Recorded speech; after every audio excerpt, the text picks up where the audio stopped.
welcome back to the IMNerd podcast. I'm your host, Frazier. I'm here with my Black Mirrored Out co-host, Kenny. Damn. For a second, I thought I won and became black. But I was just black. No, you did not win that lottery, but you did win the other lottery that this country is set up for. Anyway, that's not what we're here to talk about.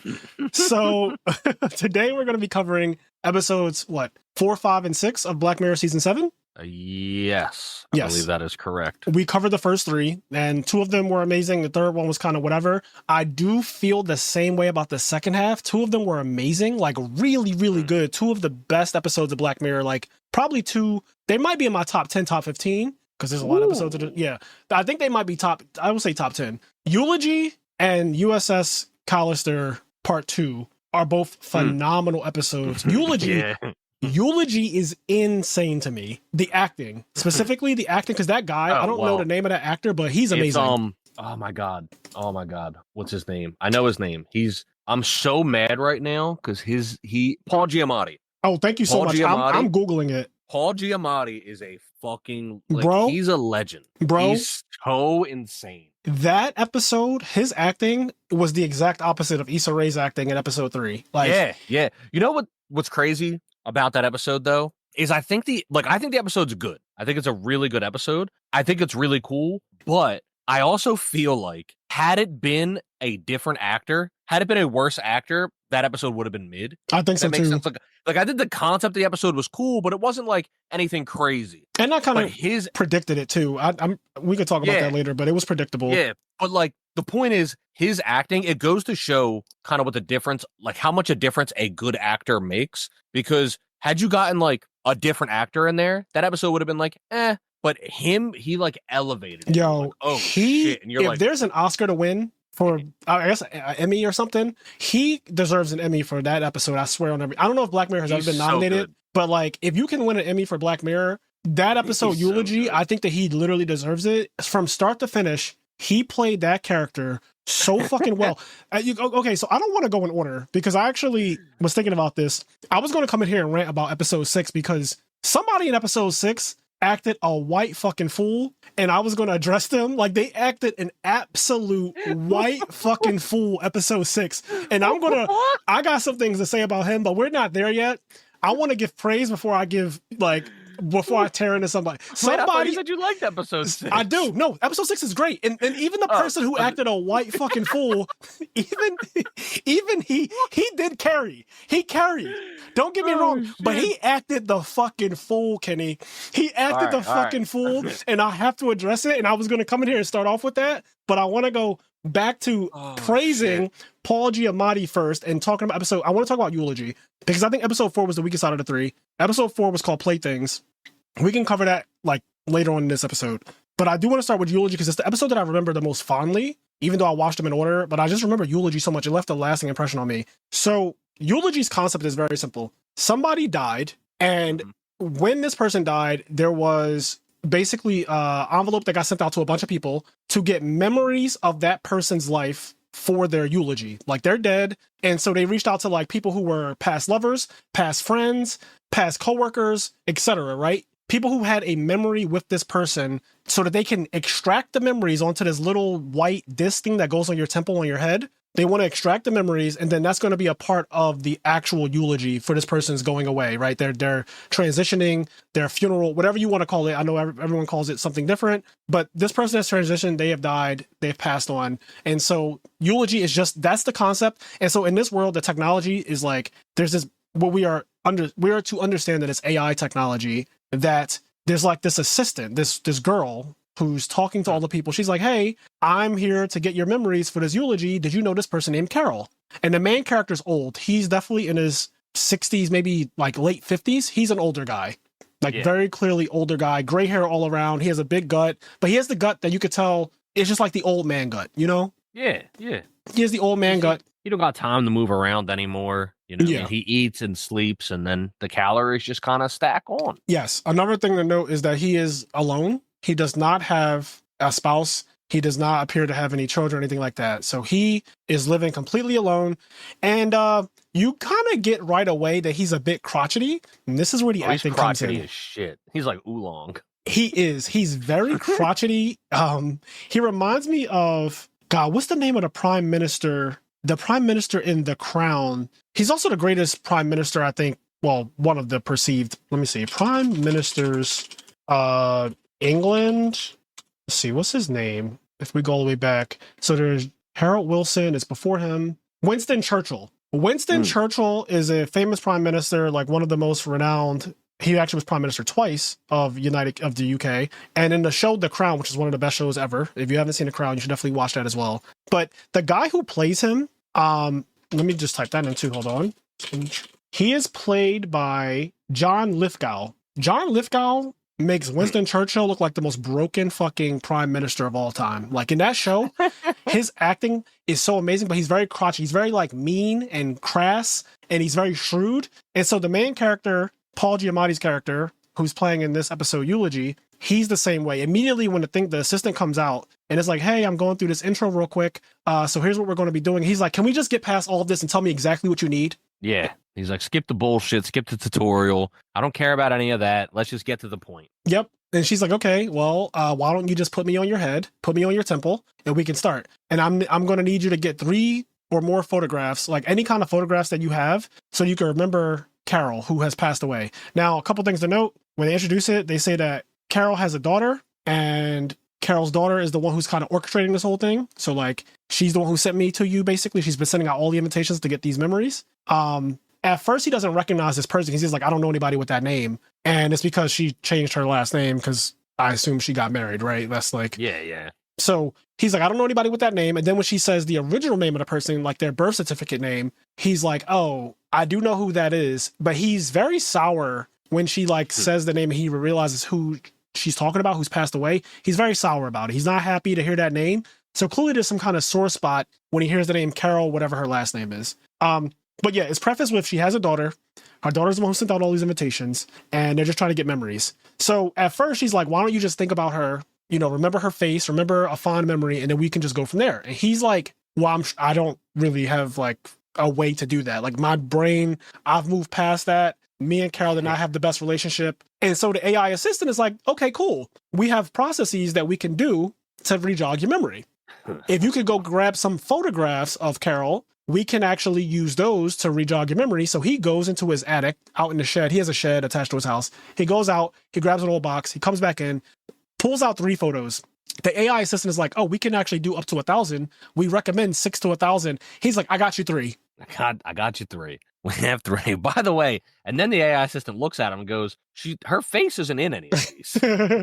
He literally took a cigarette or a lighter and burned her face off of every picture. Some of them he scratched out with a marker like a Sharpie. Yep. But in every photograph, either her back is turned or her actual head is completely cut out. So you don't know what Carol looks like. You, the viewer of this episode, you don't know what she looks like as you're watching it. And I think this is such a cool thing that they do. But you don't know what she looks like, and he doesn't remember what she looks like either. Because it's been 40 years or more. Like, they literally... Yeah, I mean, they dated or, like... Because if it's not obvious... they dated at some point. Yes. And all of this happened when they were in college. Yep. So 18, 19, 20, 21. That's when I went through college. Yep. Those 4 years. And he is a whole old man now. So. Yes. So the 4 years when you're in college, 18, 19, 20, 21 for most people, or like 19, 20, 21, 22, if you graduated high school at 18 and then whatever. So they are a max of like 22 years old when they were dating or whatever, if they're seniors, but I don't think they were. So they were probably even younger than that. This is a 40-year-old relationship. Like it is in the past 40 years. So it is very likely that you don't remember somebody from 40 years ago. I could see that being a thing. Like there are people who I probably will not remember 40 years from high school. Anyway, all her faces are burned off of every picture. And so the AI assistant is like, we can actually dive into each of these pictures. And what I thought was going to happen, this is what I love about Black Mirror. So it's season 7. You kind of know how Black Mirror goes. Like you can get a vibe of how it goes. So in order for them to trick you, it's a little bit harder to do now because we kind of know the formula. What I thought was going to happen. We've seen a lot of the tricks. We've seen the twist. Yes. You can see a lot of the twist coming a mile away. What I thought was interesting is that I completely went into this. As soon as they were talking about the pictures, I said, oh, I get it. He's going to literally go in the pictures and the pictures are going to start playing like reality. Like he's going to start reliving the moment he had with Carol. And that is not what didn't happen, but it's not quite the way I thought. I thought that they were going to go into pictures. He was going to be his young self. Carol was going to be there, and they were going to have this like whole reliving thing of the moment, right? But what actually ends up happening is the pictures are just still. Like they don't move really. They're kind of just still images, like an actual picture, but they are in the picture, if you can imagine what I mean by that. Like him and the AI assistant, who is now a person, like so before it was just a voice. Now it appears as this younger girl who has a British accent. Yeah. And it's cool. The pictures start to exist in 3D, and I think it also uses like some AI to interpolate what like some things would look like the picture doesn't see, but some things the picture just you can't interpolate. Like when you go around and look at it, it's just like polygons. Yep, which I thought was also like, amazing detail. Yeah, it was pretty cool. Yeah, this AI technology is really like, atmospheric. It's like Frazier mentions this a lot, but it's like an Ocarina of Time when you have like the moon jump thing, like when you're just like doing glitches, or a Game Shark shit, and so you go to places you're not supposed to go. And so the game is designed in a way where if you look at it, it all looks like this world. But when you actually go behind the thing you're not supposed to go, it's just like this flat, like cardboard. Like it all just like kind of falls away. Yeah, the illusion just dissipates. It's not as fantastical as it looks when you're actually in the game, right? Once you break that fourth wall, it just looks, like you said, cardboard. So they're inside of these pictures, and immediately, the first picture they go into, Carol's back is turned. And so the AI assistant, who is, again, this younger woman who is British, she's like, I thought that you said you got pictures of Carol, but she's not visible in any of these. And in this one, her back is turned, so we can't see like what she looks like or whatever. He's like, yeah, well, this is what I got. So he tries to walk up to Carol, and when he sees her face, it is literally not a face. It's just polygons. You can't make out any face from it. So like Kenny said, the AI technology cannot put something there that doesn't actually exist in the picture, right? It cannot give her a face. It doesn't know her actual face. Another thing to note. Yeah. So the AI assistant said, I do know what Carol looks like. Like I'm aware what Carol looks like, and he said, can you just show her to me so I can like rejog my memory? And the AI assistant tells him, I actually cannot do that because we don't want that to interfere with your genuine memories. Because if we've tested that out on people, and it kind of changes the way they remember people. It changes the way how they remember how they look. Because that's the other thing. Part of what this AI is doing is it's using your actual memory to recontextualize the situation. So, for example, if he fully remembered exactly what her face looked like, he'd probably be able to see her face wouldn't be polygons. Exactly. The AI would have like mapped out her face. So one of the things they're trying to do is they're trying to jog his memory to bring memories back to kind of fill in the details of like these scenes so that he can remember more stories, and remember more of what she looks like. Yep. And it's really interesting, like Kenny said, so if you know what the person looks like, right, in the photograph, then when you look at them, even if their back is turned, they will just have their face. Like if me and Kenny took a picture together, but Kenny's back was turned to the camera, so his face is not in the picture. But when we use AI to go into the picture and relive that picture, if I go around to his face, because I know what Kenny's face looks like, I see him every single week of my life for the past 4 years, literally, because I know what Kenny's face looks like, he will just have his face. Like his face will just be there. But because the main character, I don't remember his name in this episode, by the way, but because I don't remember anybody's name. Yeah, I only remember Carol because she was like, they said her name over and over and over and over again throughout the episode. But like, yeah, Paul Giamatti's character, I guess, as Philip, his name is Philip Connerly. And then Patsy as the guide, and then young Carol is played by somebody, and then, yeah, okay. So anyway, I'm on the Wikipedia page for the eulogy episode, and that's how I see Paul Giamatti as Philip. So his name is Philip. So Philip doesn't remember what Carol looks like. He completely omitted her from his brain because they had such a bad fallout. And we're going to get to that too. But basically, they're going through these pictures, and he's talking about, that was the day I met her. She was so beautiful.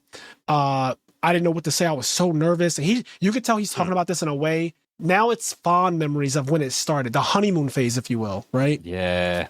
Yeah, he's getting into it because, like, he's so sour and dour about everything. He's so, like you said, crotchety and blackly. But as it's funny because he slips into, because you can tell, obviously, if the pictures he has of her have her fucking face burned out of them, you can tell, obviously, they don't have a good ending to their relationship. But as he talks about the start of their relationship, as he talks about before their relationship even, when they first kind of meet, before they're even dating, he starts to slip into, like you said, that kind of like puppy love thing again as he kind of reminisces about it. Yep. And what's cool is that in this first picture, something he didn't know, the AI zooms in, the assistant says, oh, she was also engaged. And he's like, what? Yeah. He's like, what? No, she wasn't. And she's like, no, she was engaged. Look at her finger. And he's like, I never even noticed that. And she was like, well, the AI can pick up things that, like, the picture is not clear. To be like, this is a Polaroid picture that from a Polaroid camera. So it's an old ass picture, right? And it's not the most clear that she has a ring on her finger, but you can kind of tell that something's on her ring finger. The AI is able to zoom in and clear it up, and you can blatantly see a diamond ring on her finger that if somebody proposed to her, that's where it would go. So he's like, I never knew that. I knew she had a boyfriend. And then AI says it's like, yeah, apparently it was her fiance. So he is kind of like, oh, wow, that's just like her. And he's like, yeah, it makes sense, fucking bitch. Right. He makes a comment like that. Like one of those things like this, that doesn't surprise me considering who we're talking about here. And so you already know so in a moment he was in a honeymoon phase. He was all happy to talk about the first day meeting her. But then as soon as that fiance ring thing got brought up, he slipped back into this like crotchety, sour man about Carol. Anyway, the AI assistant just like observes him, doesn't say anything. They go into the second picture, and the picture is just simply those two walking up the stairs at a party. They're at a party, like a house party, like a college house party. And Carol is ahead of him, walking up the stairs, and she's holding his hand as though she's leading him to a bedroom. And you know what's about to go down. Yep. He says, that's the day that we first hooked up. And he's like, I guess we can't use this picture, though, because I don't want to bring up at someone's funeral that I fucked the person who was married. Yeah. Like that's a weird thing to bring up at the eulogy, you know? That's exactly what he says. He's like, this is not the kind of thing I would ever want to bring up at a eulogy. I don't want people to experience this with, like, if we're going to talk about our memories, I don't want the memory of me fucking somebody who was clearly engaged. If her parents are still alive, she has a daughter, right? I don't want that to be what everybody hears about. So he's like, I don't want to use this picture. Can we just like omit this one? Yep. Anyway, they fast forward to another scene, and it's Halloween. They're fully in a relationship at this point, but she is sitting at on a couch. She's dressed as a devil. She's sitting on a couch with some guy who's dressed as Beetlejuice, and she's like, "Oh, you two look so happy right there." And he's like, "That's not me." He's like, "I'm actually not. That's some fucking asshole that she decided to sit with that night to piss me off." He said, "I'm actually over here." And the camera zooms over. Now, mind you, they're inside of a picture, but because he remembers this night so vividly, he's able to make the picture more than just what you see. He can like walk around the room and it's filling in all of these details that are not actually in the picture. He can see where he's sitting, even though he's not in the picture. It's able to like put it all together. Yes. He is in a different spot at the bar, actually, with some girl named Emma. Emma is this really pretty black girl with blonde curly hair. She is beautiful, by the way. Mm-hmm. Like you can tell Emma is drop that gorgeous. Okay. Beautiful chocolate girl, blonde hair. And she has her like hands on his shoulders in this picture. Mind you, they're like 1920. They're young. Everyone's beautiful, right? Like they're at the peak of being beautiful. They're young. You know, he's skinny, like he's in shape. Like he's in shape. Emma has a banging ass body, right? She's like 21 years old, 20 years old. She's a banging ass body. So everyone's hot, right? Everyone's hot, everyone's good looking. Emma has her hands on his shoulders, and she like as though she is massaging him or something. And the AI assistant is like, "What's going on here?" He's like, "It's not what it looks like." He's like, "Oh God, it's such a stupid thing. It doesn't even mean anything." He's getting very defensive immediately about Emma. Yep. He's like, "It wasn't even like really that big of a deal, but it made her so fucking jealous." And then she's over there with this asshole. And so now he's recalling arguments that they had. He's like, that night, she's sitting over there with some guy, and I'm over here with Emma, but I don't even like Emma like that. But she always thought that Emma liked me. She's like, Emma's too friendly with you. Emma clearly has the hots for you. You don't see it, but I fucking see it because I'm a girl. Like Carol was like, I fucking know this bitch is trying to move in on my man. And he's like, nah, Emma's fine. We work together because they literally work together, him and Emma. So Philip and Emma, they like, they work together. They're on the same shift. He's like, but yeah, she flirts with you. She knows what she's doing. She's not low. I'm onto that bitch. I don't like her. And he's like, you're being a crazy person. We're just friends. Men and women can be friends, and there's nothing there. I'm not attracted to her. I don't want her like that. I only have eyes for you. Anyway, he's like, and the fact that she can say that to me when she's over there flirting with this guy, and then the AI assistant goes, well, she's not actually flirting with him. If you actually look at their body language, she is kind of leaning back into her chair as he's leaning forward, almost as if his breath stinks. Anywhere near this guy. Yes. She was like, his breath probably stinks, if anything. He's dressed like Beetlejuice. And she's leaning back. Her body language tells it all. Like the AI assistant is defending Carol. As soon as this happened, I was like, oh, I get it. That AI assistant is related to Carol. Like this girl who has the British accent, I was like, I can't put it all together yet. I don't know if it's her daughter, her sister, her cousin, or if it's a younger version of somebody or something like that. I was like, that person though, the AI assistant, when she got defensive in a way that an AI would never get defensive. Yeah. She was clearly, emotionally invested Yes. in a way that like an AI shouldn't or couldn't be. Yes. So the second she got very defensive about like she wasn't cheating on you this night, she actually didn't even fucking like that guy. She's leaning back if you pay attention. Like she said it in a very the way she said it to him, he got a little offended because she like almost the AI assistant almost kind of attacked him. Like you don't even pay that much attention to what's really going on. You don't know what the fuck you're talking about. Right. You don't know what you're talking about. And so he's like, all right, take me out of this picture. Like I want to be out. Like take me out right now. Like he gets really crotchety again. He's like, I want to be done. Like come on, let's get out of this. So he pulls the thing off all angry. AI assistant and him part ways for a couple days or whatever.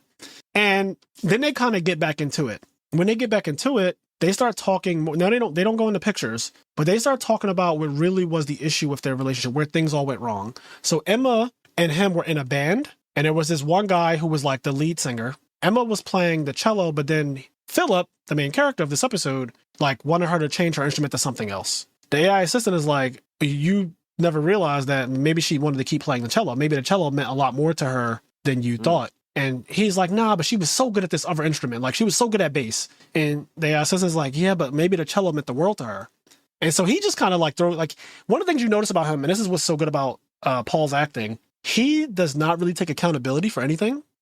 You picked up on this very early. Like he blames Carol for everything that went wrong in their relationship. He frames everything. Not only everything that went wrong, what you start to realize as you watch the episode is for someone who forgot what her face looks like, and he does truly not remember what her face looked like. It's been 40 years. But for something that is so far in the past, you can tell that it did damage to, like, he let that control the rest of his life. Yes. He's alone right now. He's a crotchety old man alone with no one that loves him.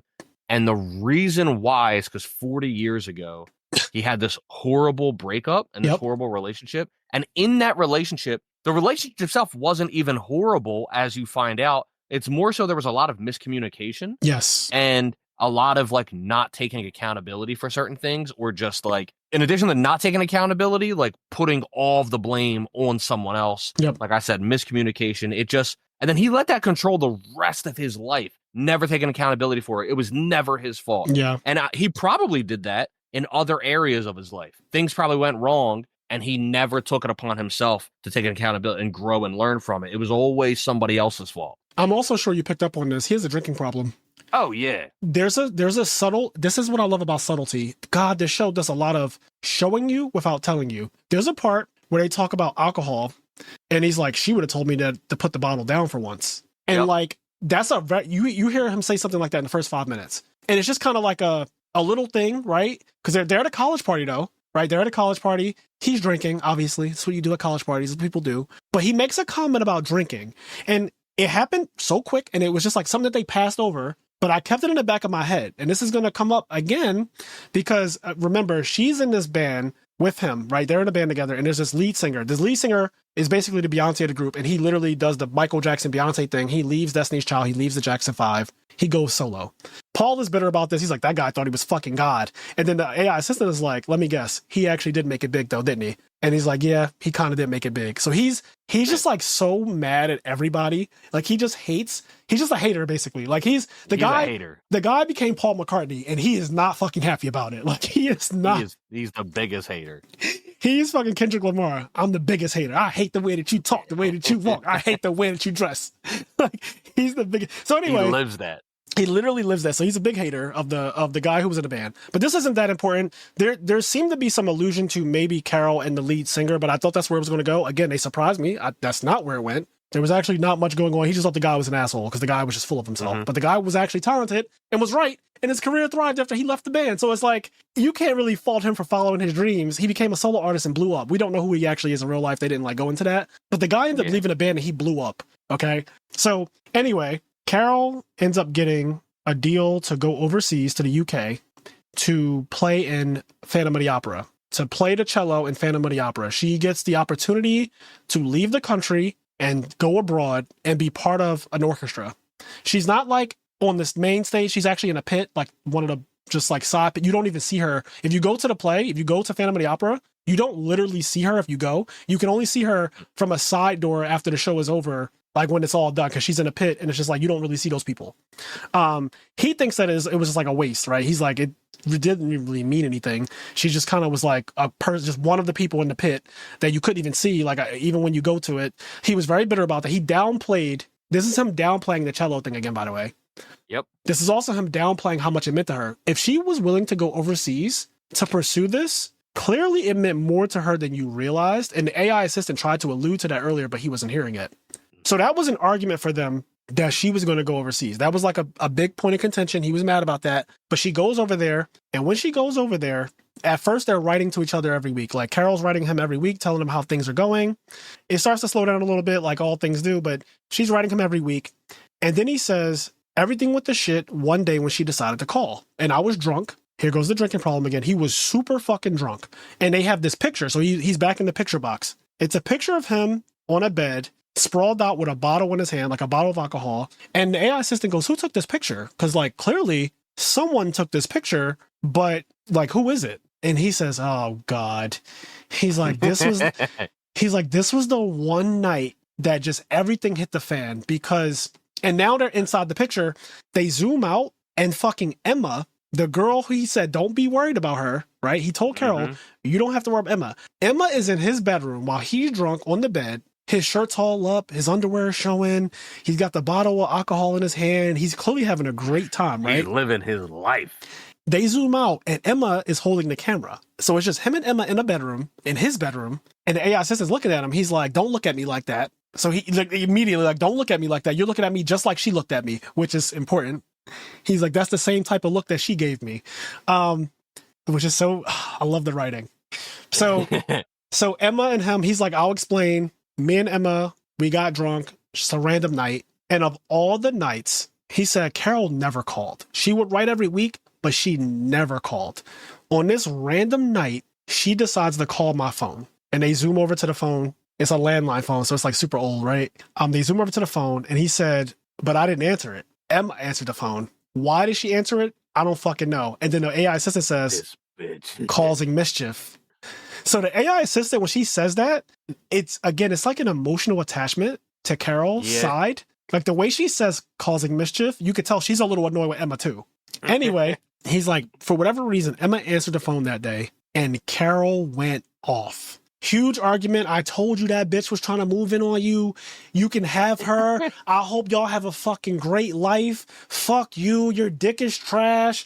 I'm getting way better dick in the UK. You can never please me or satisfy me. You're fucking drunk. Your mom's a hoe. Like, no one ever loved you. No one ever cared about you. I was the best thing that ever happened to you. Fuck you, pussy. I'm never coming back. Like, just, like, forget my number. This is the last time you'll ever hear from me. I hope Emma's twat is good enough for you because you're never getting this one again. Like, you can kiss this goodbye. Like, the last time you'll ever see me or taste me was the last time we were together. Fuck you. Bitch, like you would. Anyway, lays into him and he gives it to her back. You're a fucking whore. I bet you're over there getting dicked down by niggas in the UK. You're trash. Like you're getting dicked down by the whole fucking choir and the orchestra. I bet you've been fucking to the middle, not even to the top. You fucking dirtbag. Like you're trash. Your pussy wasn't even that good. You just going in. Anyway, none of this was actually said in the episode. You think? You think he didn't say you're getting dicked down by all the neighbors in the UK?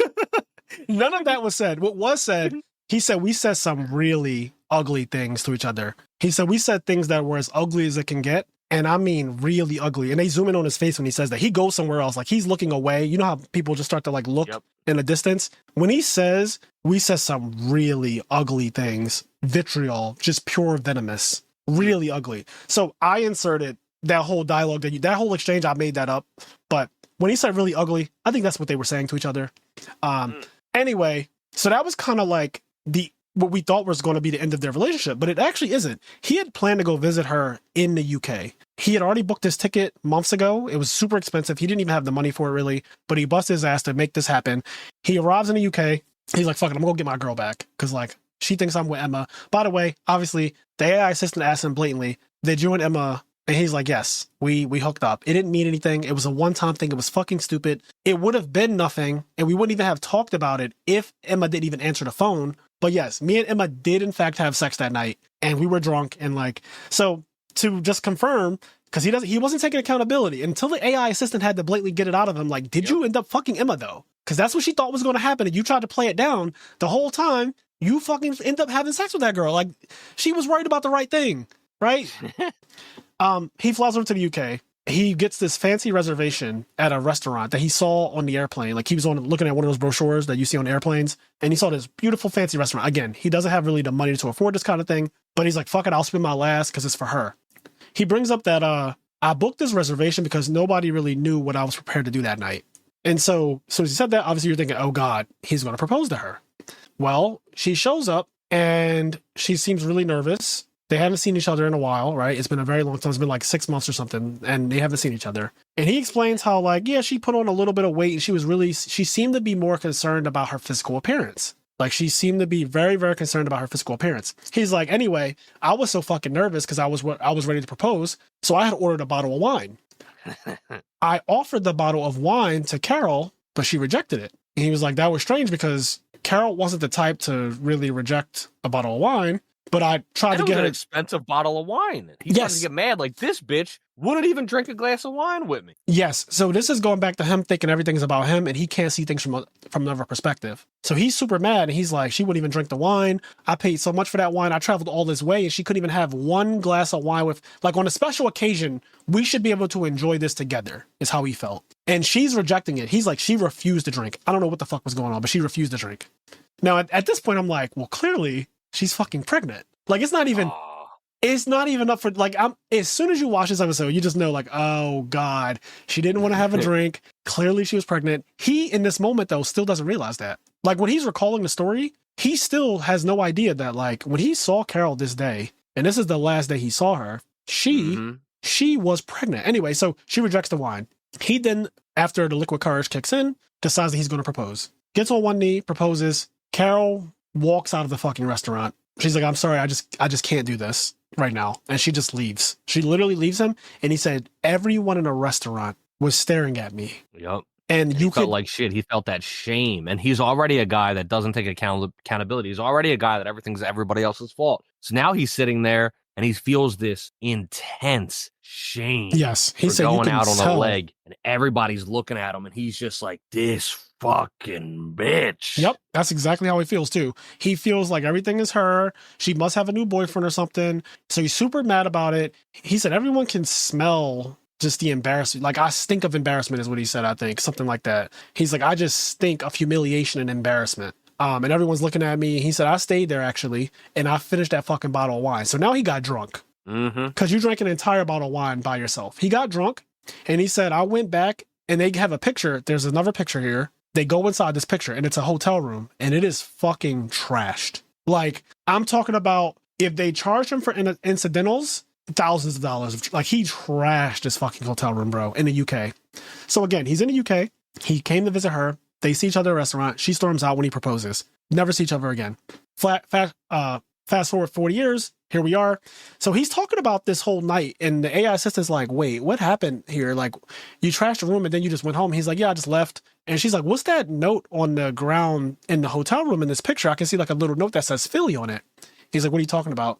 And the AI assistant, remember, it's able to zoom in on things and make out details that a human really can't with just a human eye, just like the ring on her finger.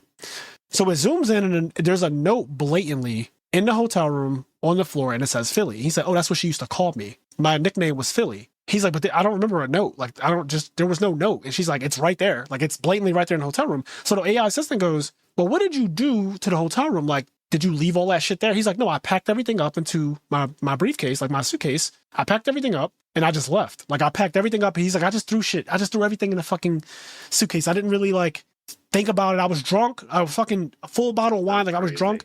I threw everything in. So then as he's speaking that, he realizes, oh God, I might actually have that note. So he goes into the attic again. He goes through a bunch of shit. He finds the note that says Philly, brings it back. Him and the AI assistant connect again. He reads it. And it says, like, Philip, I'm sorry. I really wanted to see you. And like, I love you more than anything else. Like, I still have so much love for you. But unfortunately, I did get into a situation while I was out here in the UK. That night that I called and Emma answered the phone, I got really upset. And you cheated on me. I got really upset. and I ended up having a one-night stand with a guy in the orchestra. And it was just a one-time thing. I wasn't really like into him like that. I never ended up seeing him again, but it happened and I was pregnant. And I didn't know how to tell you this because I felt like if I told you, you would never talk to me again. And I just didn't know how to bring it up. But that's why I couldn't have a drink with you. And I'm really sorry. If you can find it in your heart to forgive me, if you do ever want to talk to me again, if you want to try to pick up where we left off, I still love you. If you want to see me, I'll be waiting for you tomorrow at the orchestra, at the door that we always see each other, like the door where, all of the players kind of go out after it's over. I'll be at the stage door tomorrow waiting for you. And so they show this scene where you see a young Carol, but not her face still. You see a young Carol. She's standing at that door waiting for him. But because he never actually saw this note, he never saw it. So she's standing at the door and they like show this and it's pouring down raining. And she waits there for a while. And then eventually she steps out into the rain and she goes home and she goes on with her life. She ends up clearly having a daughter. 40 years have passed. Now she's passed away. She also passed away pretty young because he's still alive. And he's like 60 at most. He's like late 50s, 60s, whatever. So he's really young. People dying at 60 is definitely like young. And so they show Carol literally leave. And it's kind of one of those sad moments where, like Kenny said earlier, this whole thing is miscommunication. Yep. He was drunk. There's so many pivot points in this entire situation that like could have been fixed. And just due to stubbornness, being young and dumb and full of cum.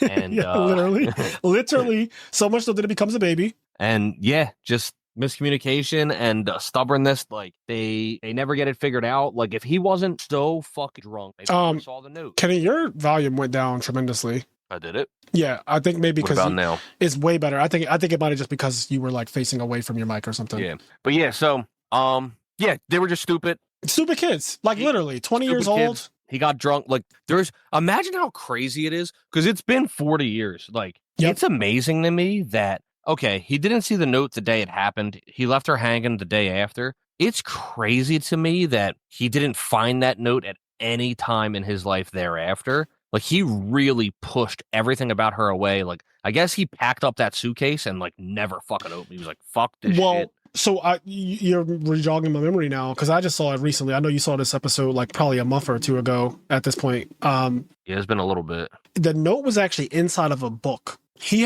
brought multiple books with him on this trip. What he did was he went into the suitcase, or not the suitcase. He went into like his attic where all his shit is, and he started shaking all the books that like, and out of one of the books came the note. The note wasn't like out in the open where he would have seen it when he unpacked. It was literally lodged in a manga book, basically. Like imagine just a piece of paper that's folded up like a note that you pass in class. So when he shook the book out, it dropped out. I forgot about that detail because that does matter. Because you would be asking, how the fuck did he not find this when he unpacked his suitcase when he got home, right? Like, wouldn't it just come out? But it was inside of a book because he even said, and this is why I love the writing of Black Mirror, they kind of made sure to fill in plot, because this would have been a plot hole. They kind of filled it in by when he said, I was drunk and I just packed the whole room up. I just threw everything in my suitcase. Like I just threw shit in. He said, I just fucking threw everything in the suitcase and I just left. I just got on the first flight home. It's crazy that, like you said though, 40 years ago, she wrote this note saying that I do still love you and I want to continue our relationship, but I think I want to keep this kid. If you want to have a conversation with me, if you want to have any kind of future with me, just meet me tomorrow and we can talk about all of this. And so she intended to continue, but, and I think she was the love of his life too, which is unfortunate because he never remarried. He never married. He never, as far as we know, right? It could be, he could have, but he never found happiness, it seems, after her. Yeah, he's still I don't very think he bitter. Remarried. The whole theme of the show, I think, like, context his life stopped. Yeah, his life basically stopped when this relationship ended. And he let that control the rest of his life. And he was just bitter forever. Yeah, it's really sad. So anyway, they get to a point where he starts to remember Carol because after this note, he gets really happy. And he talks about the music that she would play, how the song that she played for him, like she played the song at the orchestra when he went to go see it. And he remembers it. And the AI says, oh, music is actually a great way for humans to remember things. Like, why don't you try to remember the music? And so he starts playing the music or whatever. Like he has a cassette tape. He starts playing the music and it rejogs his memory. And now he goes back to one of the old pictures where he couldn't see her face. and her face starts to fill in. So now we, the viewer, everyone is seeing Carol's actual face. She's a beautiful girl, beautiful brunette girl or whatever. He sees her. He's smiling in the picture when he's like 20 years old. And he's smiling also when he's 60-year-old standing next to his 20-year-old self.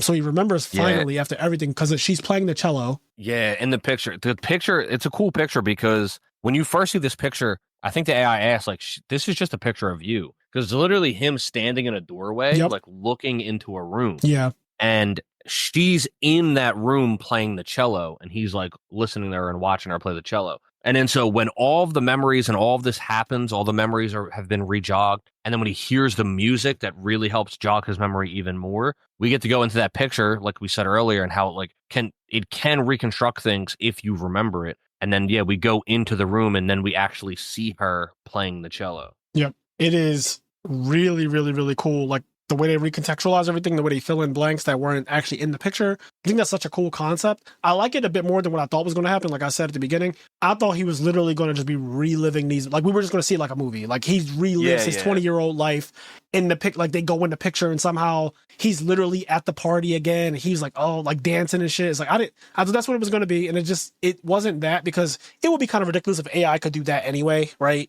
Like you're literally reliving the night. This was a cool way to do it because I feel like Black Mirror has done things like that before, Same, like what you already said. Yep. And like it's fine when it does it. It all depends on the script of that episode. But it was really cool because this episode, although it felt like most Black Mirror, it was like really high tech. At the same time, it didn't feel like it was that high tech. If that makes sense. It didn't. Yeah. Like it was a high-tech episode in one way, but at the same time, it feels like it was an episode that could have existed without the high-tech. Yep. And it just ended up being really interesting in its own unique way, and it was done kind of just uniquely. Yep. The major plot twist at the very end basically is that the AI assistant lets him know that I am actually more than just like a random AI. I am actually Carol's daughter. And she's like, well, sort of. So I am Carol's daughter in the sense that I have all of her memories. I know everything that Carol knows. I know everything that Carol's daughter knows. However, the real version, like the real me, is just back in Boston or whatever, where she lives, where she passed away at, preparing for the funeral. But they were able to like create me, generate me. And I'm the person that goes out. I'm the AI that goes out and collects the memories as her daughter or whatever like that. But I don't, she doesn't tell people that until it's necessary. But she told him that like, I am the daughter. Well, it's funny. If I remember correctly, I think it was even funnier in that he was like, how come you never told me that? And then she was like, you told me to skip the intro. That is exactly right. Like she actually does divulge that information in the intro. Yep. He was like, let's get to the fucking point.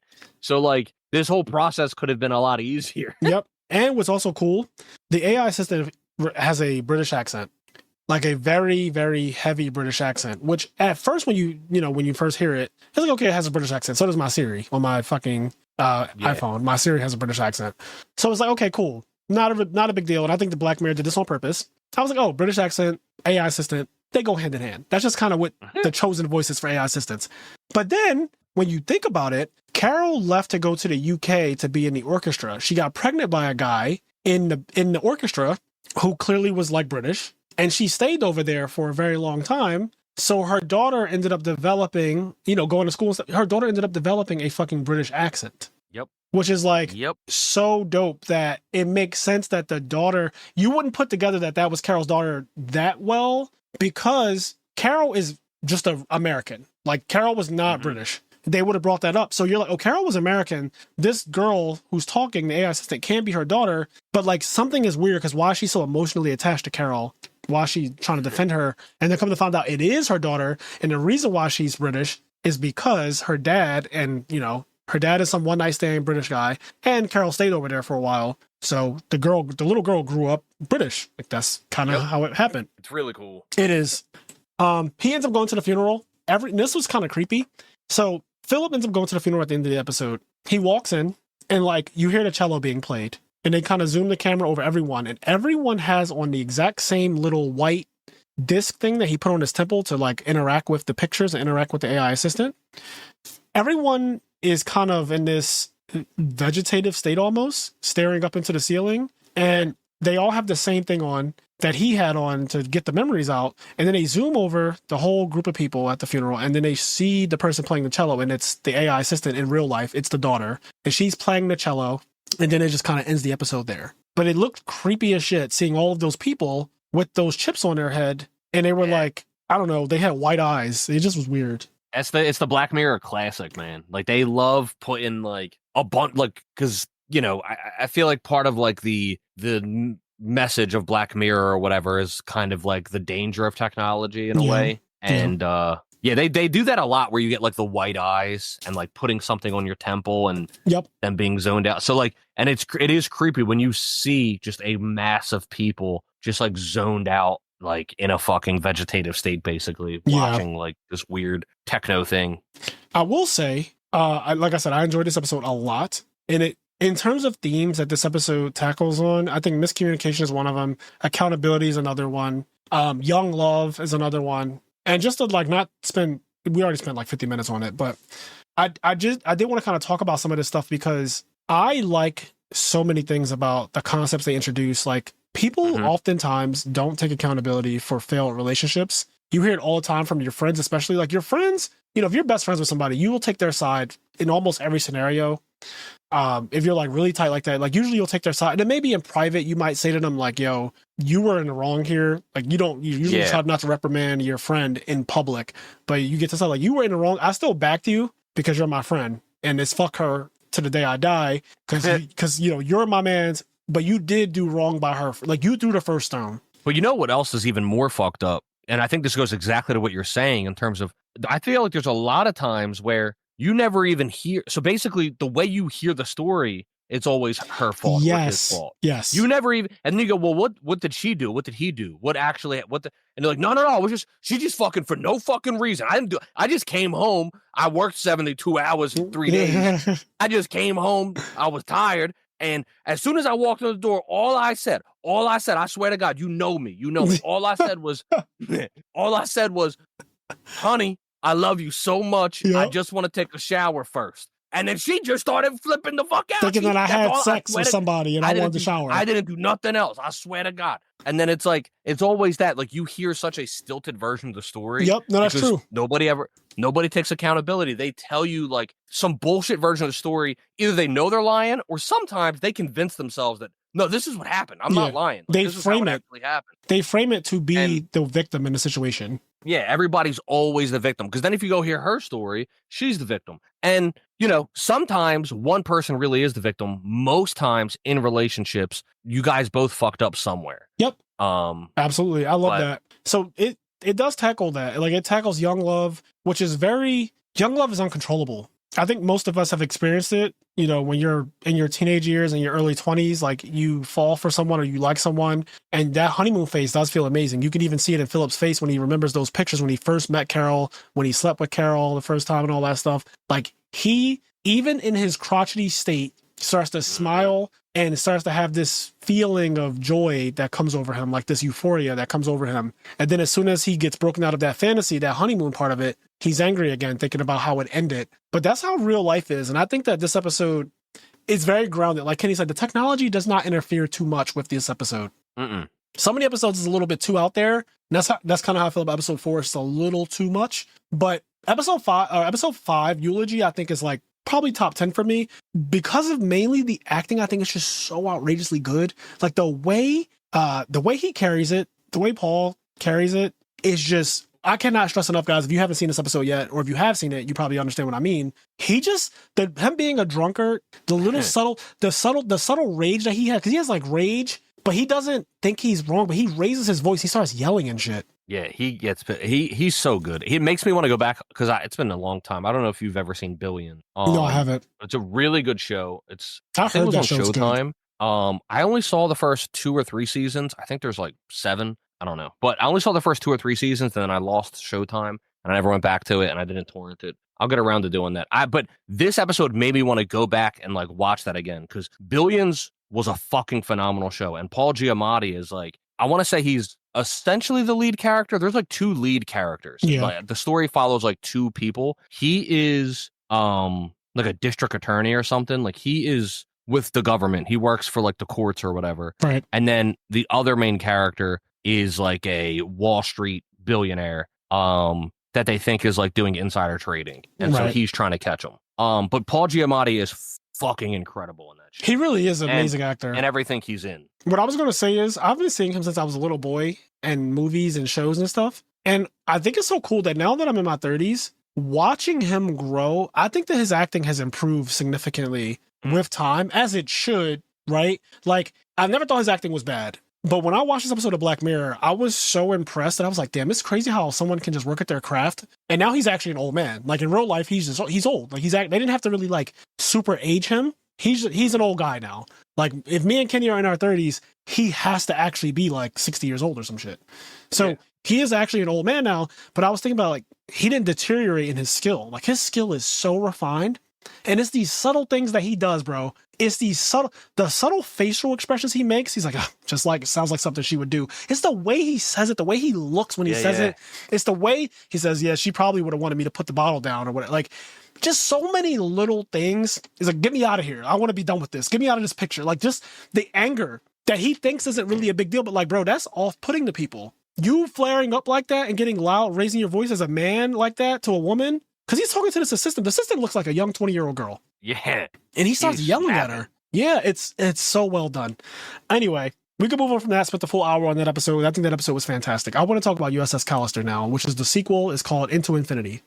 Yeah, this episode was cool. It's good. I rewatched, or not rewatched, I'm sorry, let me correct, because I never saw the first one. So I watched the part one of USS Callister, which was fucking insane. That was such a good episode. So goddamn good. And then obviously, so I watched them back to back. I watched part one and then watched part two right away. And it's fucking crazy, like how good they are. That's 3 hours, by the way, because this episode 6 was an hour and a half. It was so good, dude. Because like it's so funny. Because first, like, cause I'll talk a little bit about part one because I feel like you have to. You have to, exactly. But in part one, there's like this, cute little girl. She gets like a new job here at this company, and then it becomes clear that like, so everybody's treating this one guy like shit. Everybody's treating him like shit. And it starts to become clear that he is like the crux of he's the cornerstone of the company. He's the only reason the company exists. Literally. Like all of the genius of the company is because of this guy, but everybody treats him like shit. And like the main owner really treats him like shit and just kind of uses him or whatever. And like, I feel like everybody else takes that and also treats him like shit because like their boss does. But they're essentially making this MMO. And it's a virtual reality MMO. You go into it. It's like Sword Art Online. Like you're inside the game. Yep. But this guy has his own private server. And on his own private server, the game really looks like Star Trek. In the show they call it something else, but it looks like, I think they call it USS Callister. I think that's based on like a 70s show from the show. Yeah, it's something. But he's in the ship. He goes in and he immediately starts power tripping. All this crazy shit starts happening. And then essentially what you find out is that when he gets like dissed in real life, when somebody treats him badly or unfortunately, he'll like sneakily take something with their DNA on it. And then he brings it to his house, his apartment. And then he has like this thing that is able to read someone's DNA and create a complete AI like clone of them. And he clones them into his own private home server and then just fucking tortures them. Just tortures them. Yeah. Like, and this is illegal, by the way. So the cloning of people to put into a digital asset is illegal. So if I take Kenny's hair, I can make a copy of Kenny, like the person. It will be a complete actual copy of him from just a hair sample or from like a bottle that he drank off of. I can literally swab it with a fucking Q-tip, take it to this device, this illegal ass black market device. It can create a complete replica of Kenny the person. I can then put that person into Monster Hunter, into a private server, and I can just have him get eaten by Rathalos over and over again. I can do whatever thing, and it can go as bad as you think with whatever your mind can perceive. You can do that to the person.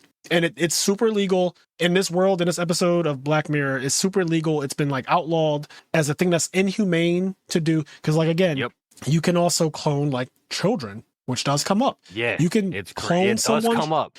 Yeah, you can clone someone's children. The guy's name is Robert Daly, by the way. The guy who in the first USS Callister, Robert Daly is the guy that actually like created this entire company. If it, like you said, it wouldn't exist without him. And then his partner, who's the actual CEO, is named James Walton. So it's like Daly and Walton. Daly is the real brains behind everything. I think they're kind of playing off the Microsoft story. I used to hear that like Bill Gates didn't really create Windows. Like it was actually some other guy who really came up with it. and Bill is the one who ended up kind of getting all the credit for it. But there was another guy that was there at the beginning who actually was like the real brains behind it. Same thing with Apple. Steve Jobs apparently was not like the creator of Apple in the way we think about him being the creator of Apple. He actually is like somebody else was the brain behind it. And then he is the guy that's the front facing. So everyone credits him with everything. Same thing with Tesla.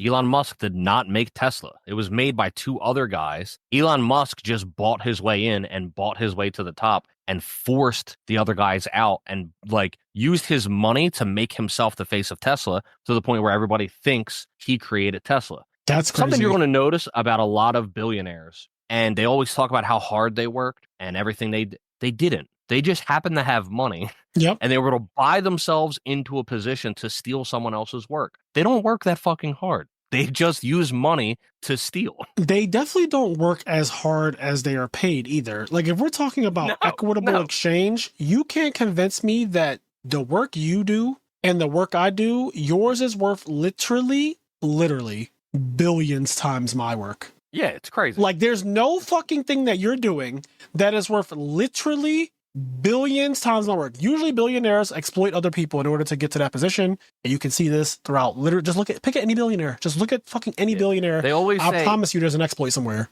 I know that the owner of Starbucks, had this recently where they were like saying like, oh, blah, blah, blah, like you make billions of dollars and you spoke out against your employees creating a union. And he was like, yeah, I have a right to do that, blah, blah, blah. And he was like, he was like, everybody throws around this term billionaire. I came from a family. I had no money. I worked really, really hard for my money. And my thing is this. Sure, I'm sure you worked hard for it. But do you really work harder in a 24-hour day than some mom who has 2 or 3 jobs, like working from morning till night, like doing like bartending and serving, or like somebody working in a coal mine, or somebody fucking doing architecture? Like, are you really working that much harder than these people? Like, I don't think so. Yeah, and like, this you're is not working harder than the baristas. I don't think you are. And this is not to say that rich people shouldn't exist. This is not an attack on rich people or like wealth in general. No. What it is an attack on though is the distribution of wealth. My issue is that sure, if you created Amazon and you created Uber, and you created Tesla, you created PayPal,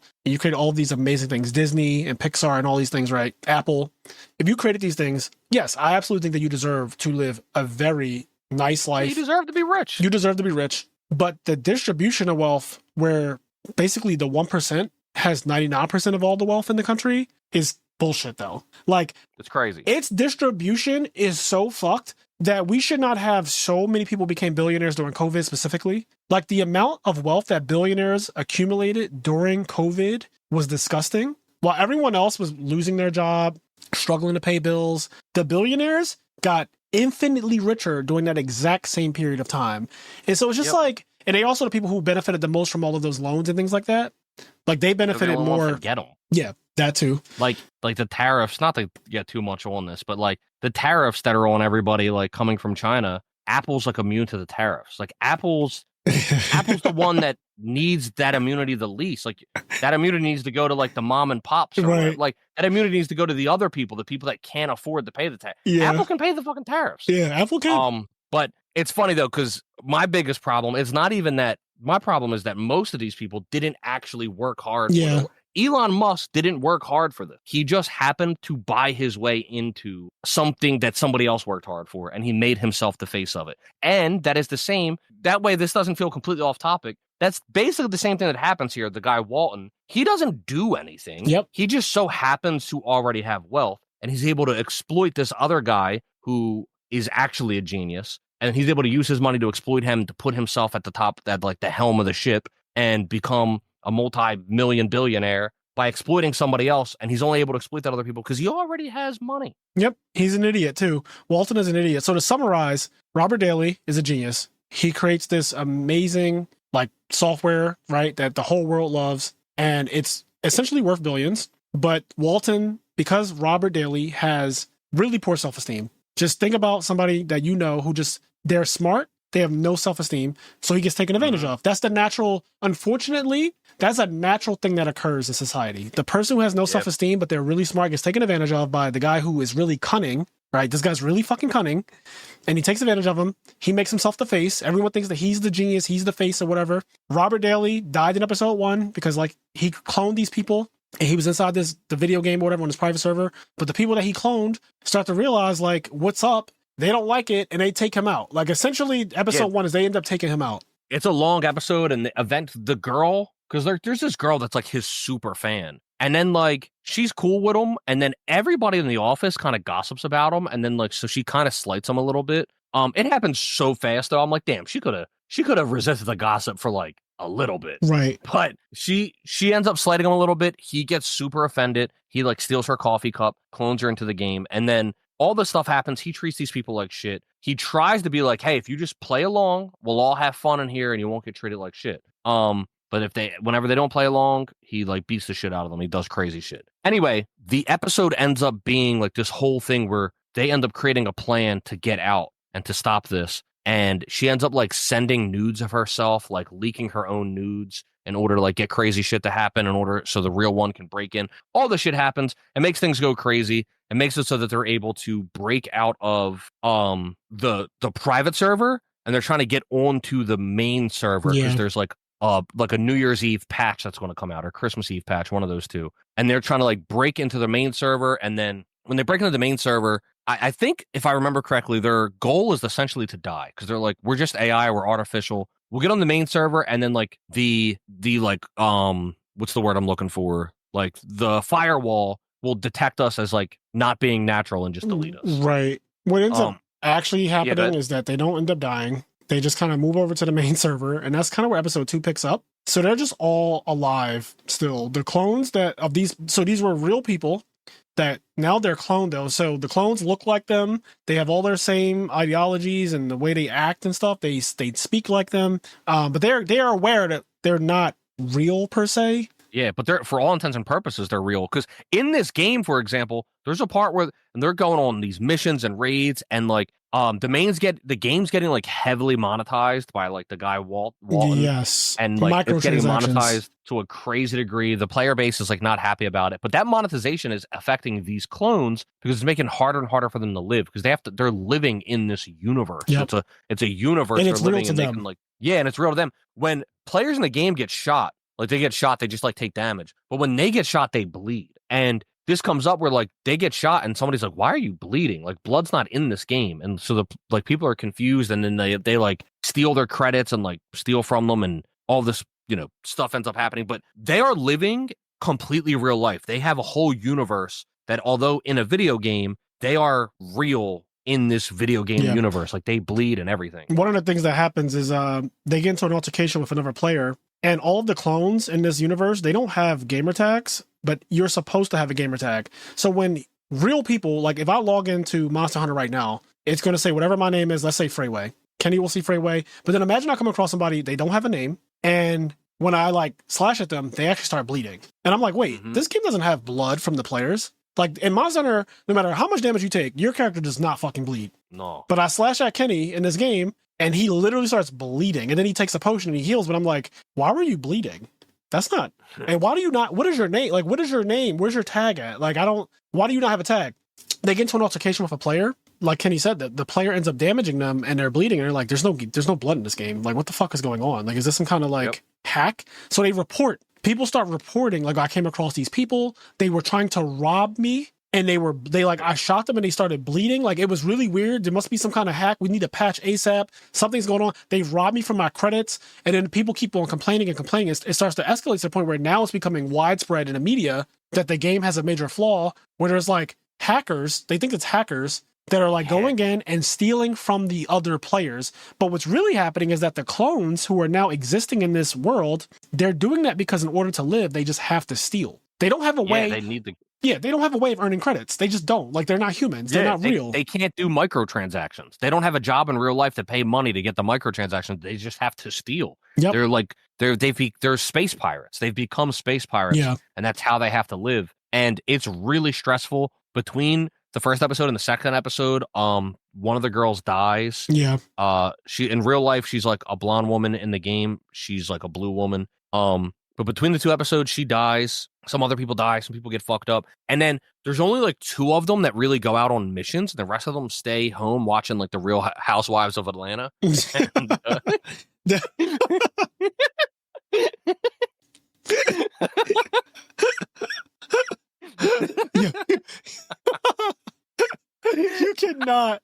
cannot just say that like that. You cannot, because you're right. Like, it's true. They really do stay. Specifically, the Real Housewives of fucking Atlanta, which is like the blackest franchise of all the Real Housewives. There's nothing but black women on the Real Housewives of Atlanta. Like, specifically, when they show the fucking intro to that show on Bravo, it's like 8 black women lined up, and they're like arguing, like, bitch, don't grab my hair, I grab your hair. Like, it's crazy. It is crazy because they literally do stay home and just watch the Real Housewives of Atlanta. But when you say it so matter of fact like that shit just blew my mind.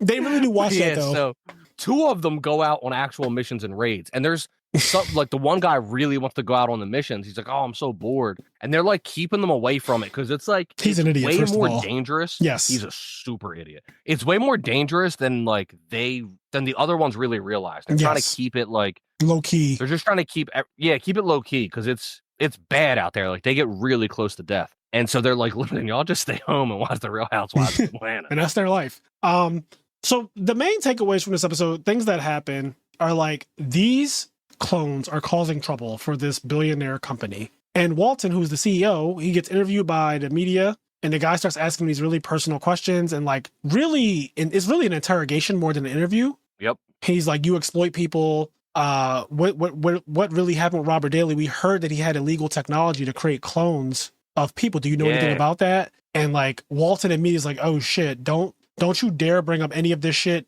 I'll have my lawyer on you so fast he'll fuck you into a barbed wire tub, like a barbed wire casket. He says, like, if you bring up anything that we talked about in this interrogation, I will have my lawyers fuck you into a barbed wire casket. And I was like, God, what's crazy damn. is, you find out that like Daly had this illegal cloning AI cube. And the guy talks to me, he's like, why did your like partner have this cube? Why did he have that? And at the time, there's a key piece of information you don't have, but you find out that it's illegal, that he has it, and it's, this crazy fucking AI thing. You find out later in the episode, I think, that they made the fucking cube. Like, it was made by Daly and Walton. Obviously it was made by Daly and Walton funded it. Right. But this technology was made by them, and it was made illegal before it ever even hit the market. And so, like, the reason why Daly was able to have one, it's not like he got one off the black market. He fucking made it. Yeah, Daly was next level. Like, he was next level. And it's crazy. A couple themes from this, like, 2-episode thing is that Daly was the typical guy who works in a corporate world. Granted, he became, like, super rich or whatever. But typical guy that works in a corporate world that gets bullied by coworkers, by his peers or whatever, gets made fun of and all that, gets taken advantage of, no self-esteem, but then he turns and becomes the exact thing that he hates. Because within his private server, with these clones, he treated them like shit. He was torturing them. He was doing whatever kind of nonsense he wanted to them. He was a tyrant. An absolute fucking menace. He's the villain of the first episode of this. He is an absolute villain. Like, no question about it. He's awful. It's funny because, like, it gets set up. It doesn't take very long, but initially he's supposed to be the good guy in a way, or maybe not the good guy might not be the right word, but essentially he's the one that's getting bullied. He's the one that people are treating badly. Yep. But very quickly it turns around because in the AI world, he becomes the ultimate villain. Yep. So now in season 7, episode 6, USS Callister Into Infinity, the episode that we're focusing on now. So yeah, these people, these clones have become space pirates. The world is real to them, but it's not real to the players. They encounter players who shoot at them because they're trying to defend themselves from them stealing their fucking coins and shit. Yeah. So they're shooting at them. And it's broken too, because they'll kill a player and they just respawn. That's exactly what I was about to say. The one girl who spent money, her parents were rich. The black girl with the pink gun. Yep. Her parents had money because she was like, oh, okay, you want to play? She fucking put the headphones back on. Yep. She logged back in. So it's so broken because, like, if they die, they're dead. But, like, if you die, I just can respawn. I can log back in and respawn. Yeah, I don't know if there's... Yeah. What's interesting is, like, obviously not everybody was able to do that. Like, the one punk kid, I guess, wasn't really able to do that. Yeah. I don't know if there's, like, a certain amount of money you got to spend. It's definitely a money thing. Respawn beacon. I want to say this episode focused really hard on how the gaming industry in general has started to become predatory. I think that is a key theme about how executives are out of touch because Walton is out of touch. Oof. Walton thinks he knows what the players want. Walton thinks he knows everything, right? He has a huge ego. He doesn't care about other people. He actually treats his people as though like they're just objects to get him things. Like the one guy is asking, he's like, yo, I've been an intern for like a year and a half now, and I was just wondering. Yeah. And he's like, what's your name again? Like cuts him off mid-sentence. It's so fucked up because his clone has been like in the AI world for like 2 years. And then so when the new girl ends up in the AI world and she says like, oh, you're the intern. He's like, I'm still a fucking intern?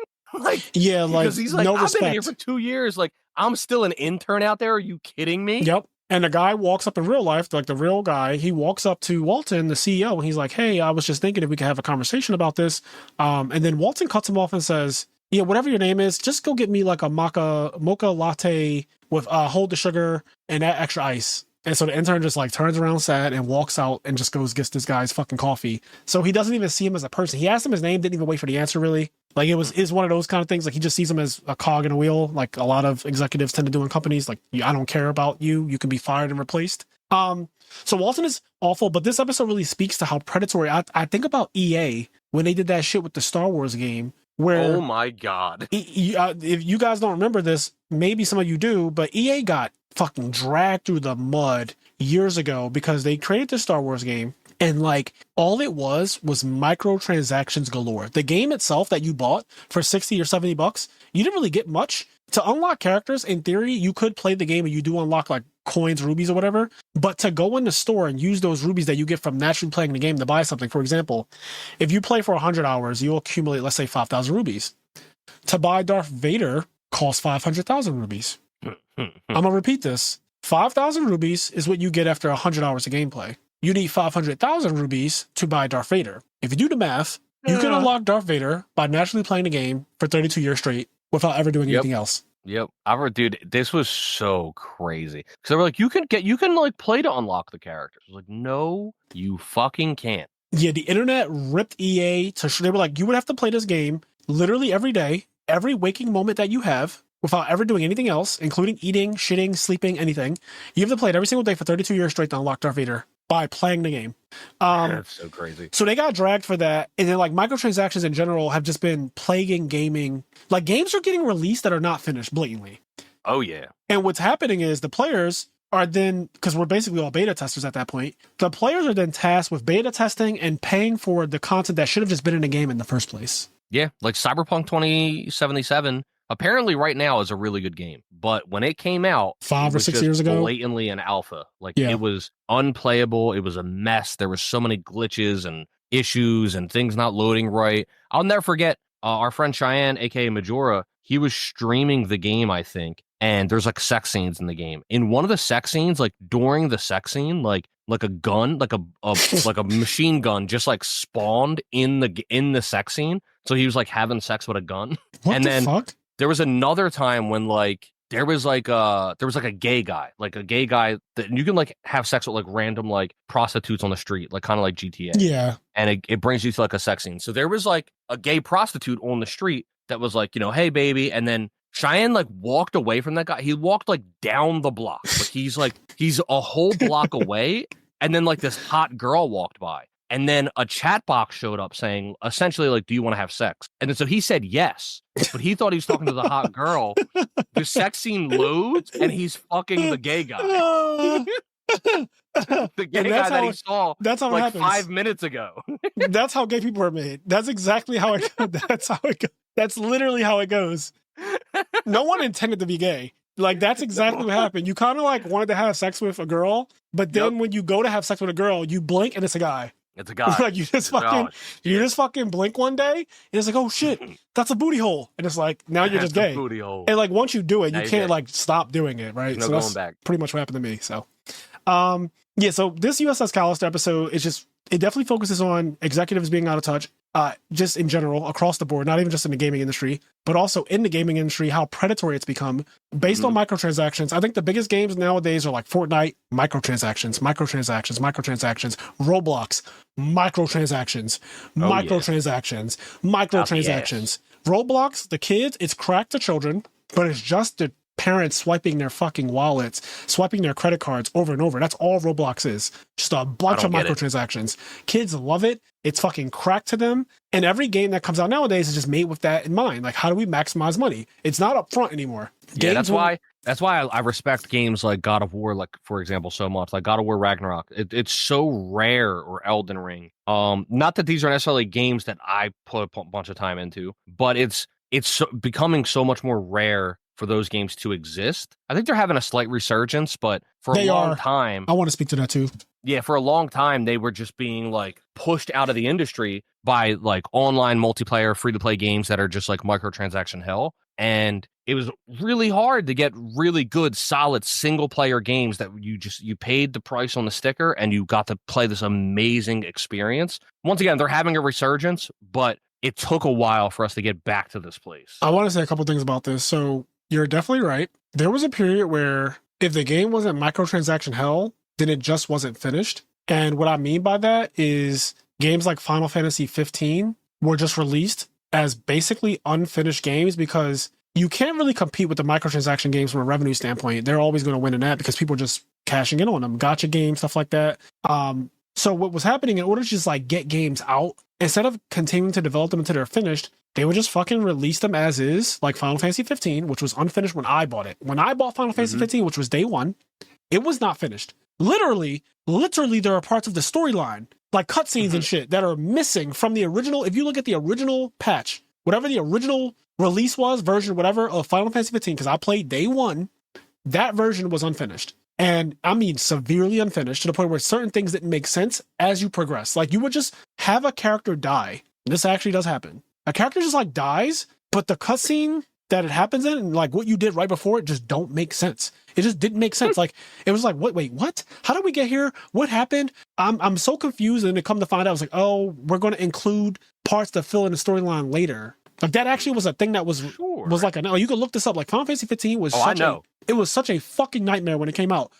That was what was happening back then. It left a really bad taste in my mouth, and I actually got out of gaming for a while. Granted, I had Yu-Gi-Oh at the time, but I stopped gaming for a very long time because of how bad the industry became. It was either you play first-person shooters or microtransaction games, or you play unfinished games that you have to eventually pay for content to finish. Like, to make the game whole, you had to pay for like a $15 side thing, a DLC. Like, I guess it's DLC, that's what they call it. But here's the DLC that's actually going to fill in the story, and it's $15 on top of the 60 you already paid, or on top of the 80 you paid for the collector's edition, which is what I did with 15. So it's like, we're getting beat over the head, and this existed for a long time. Games like Nintendo games, like Zelda, Breath of the Wild, which came out in like 2017.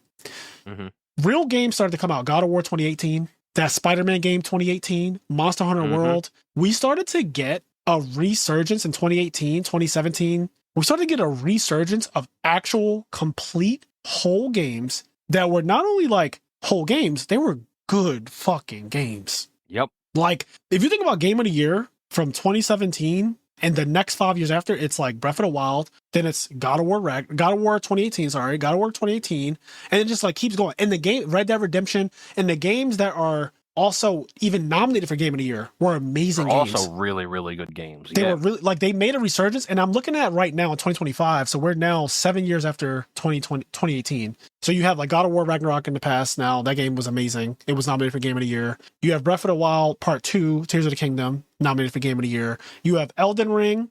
You have all these other, like, Baldur's Gate. You have all these amazing games that have been coming out. Now you have, and I'm playing this currently, Clair Obscur Expedition 33, complete game. Doesn't need anything extra. It's just a complete game. Final Fantasy VII Rebirth, it's a complete game. It's just, it's a fully, in fact, Rebirth added so much that is not even storyline that I was like, holy shit, this is going to take me like 100 hours to complete, because I like Rebirth is the biggest fucking game, dude. It is so big with content. Like, it's just fucking chock full of it. Xenoblade games, like, and I said Nintendo games. Nintendo games in general, like, there's a couple companies doing it right. But it wasn't that easy as it is now. Like, now we're just kind of getting spoiled again, where we're used to, like, I'm used to good games now because I've been gaming a lot in the last. We've been getting a lot of good games. A lot of good games. I also want to say about Rebirth, it's so funny. There's so much extra content to do that people complain that there's too much. Yes. And what I love about that, it's like, Because my thing is like, just don't do it. It is extra content. Yeah, Like, you don't if have you don't to. want to do it, just don't do it. But it's there so that if you just love the game and want to keep playing the game, there's just shit to do. It's No awesome. one can say that they released a fucking beta onto the world when they made Rebirth. Hell You no. cannot say, not even Final Fantasy VII Remake. Remake is also a long ass game with a lot to do. Yeah, Like, you Remake is awesome. You could speed through Remake if you want to, but there is a lot to do. Like 100%ing that game is really fun, I think. Getting all the different outfits for Aerith, stuff like there's plenty to do in Rebirth. I mean, in Remake, and then Rebirth takes that and doubles it or triples it. Yeah. And it's I don't know what the fuck's going to happen in the next one, but me either. Because I said to myself, there's no way Rebirth is going to be open world. Man, I played the first 5 hours that first night, and I was like, oh, this is open world. yeah, You actually go out into a map, and you can go anywhere, and it's gigantic.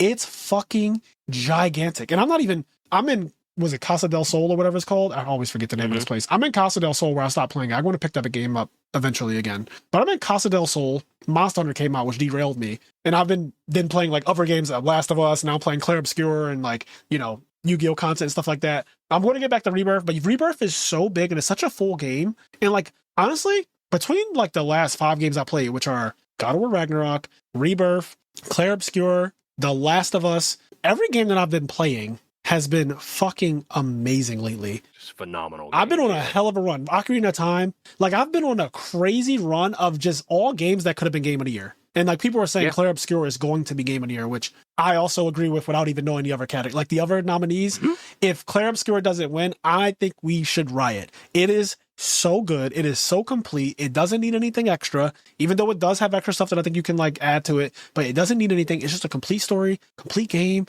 amazing game. God of War, same thing. I never felt when I was playing Ragnarok like, oh man, like I need this extra content that isn't, it was complete full game. And I love that that's becoming the standard again. Yeah. Yep. It's awesome. And I hope it stays that way because the other games make a lot of money.